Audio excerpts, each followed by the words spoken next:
HOA tried to kick me from my lake house, so I sued them and claimed the entire HOA land as mine. The lake house was my sanctuary, a cedar-walled haven nestled against Lake Serenity's glassy shore. I'd poured my savings and soul into it, every plank a testament to my late wife's dream of a quiet life. But the Harmony Oaks HOA, led by Karen Whitaker, had other plans. Karen, with her clipboard and perpetually pursed lips, ruled the neighborhood like a queen. Her rules were law. No unapproved mailboxes, no loud laughter after 9 p.m., no stepping out of line. I thought I could keep my head down, but Karen had her eyes on my lake house, the only property with private lake access. She wanted it gone, or rather, she wanted it hers. It started with petty citations. My porch light was too bright. My garden gnomes were aesthetic violations. I complied, dimming the light, hiding the gnomes. But Karen's letters kept coming, each more absurd. Then came the bombshell. A notice claiming my lake house violated an obscure HOA bylaw about property lines. They demanded I vacate or face eviction. My blood boiled. This wasn't just my home, it was my last tie to Emily, who'd sketched its blueprints on hospital napkins during her final days. I wasn't leaving. I hired a lawyer, Sarah, a sharp-witted woman who'd grown up in Harmony Oaks and knew Karen's tactics. She dug into the HOA's records and found discrepancies, shady land deals, forged signatures, and a pattern of bullying residents into compliance. Karen's reign wasn't just strict, it was corrupt. Sarah proposed a bold move: sue the HOA for harassment and challenge their claim to the land. If we won, I could keep my lake house. If we pushed further, we could dismantle their authority entirely. The confrontation came at the annual HOA meeting, held on my lawn to inspect my property.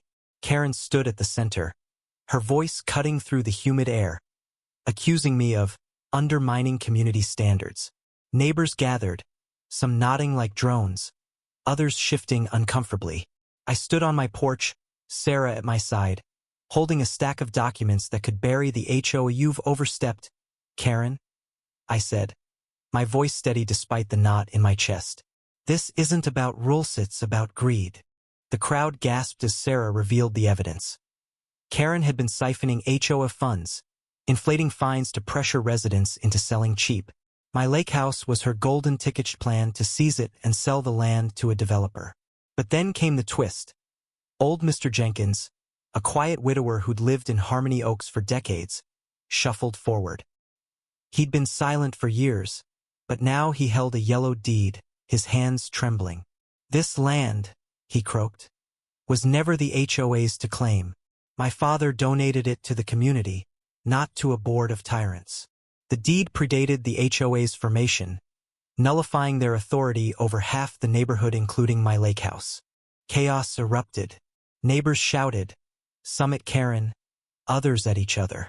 Karen's face twisted, her composure cracking as she screamed about legal technicalities. Sarah seized the moment, announcing our lawsuit, not just to save my home, but to dissolve the HOA and transfer its land to the residents. The crowd split, some cheered, others cursed, torn between loyalty to Karen's iron fist and the truth staring them in the face. The trial was brutal. Karen's lawyers painted me as a troublemaker, but Sarah's evidence was ironclad. Jenkins' deed was the linchpin, proving the HOA's land claims were fraudulent. The judge ruled in our favor, stripping the HOA of its power. But the real shock came when the court awarded me the entire HOA land as compensation for years of harassment. I didn't want it, I wanted my home, my peace. Yet there I was, owning acres I'd never asked for, while Karen faced charges for fraud. The victory was hollow. Harmony Oaks fractured. Neighbors who'd once shared coffee now glared across fences. Karen moved away, her reputation shattered, but the community's wounds lingered. I kept my lake house, but the lake's reflection no longer felt serene.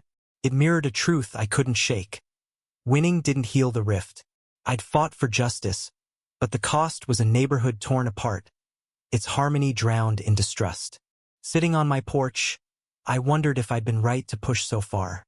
The land was mine, but the community was lost. Mr. Jenkins visited once, his eyes heavy with regret for speaking up too late. We let her rule too long, he said, voice barely above a whisper. I nodded, unsure if I'd fought for Emily's dream or buried it in the wreckage. What do you think? Did I go too far, or was justice worth the cost? Share your thoughts on where the line lies between right, wrong, and the price of standing up.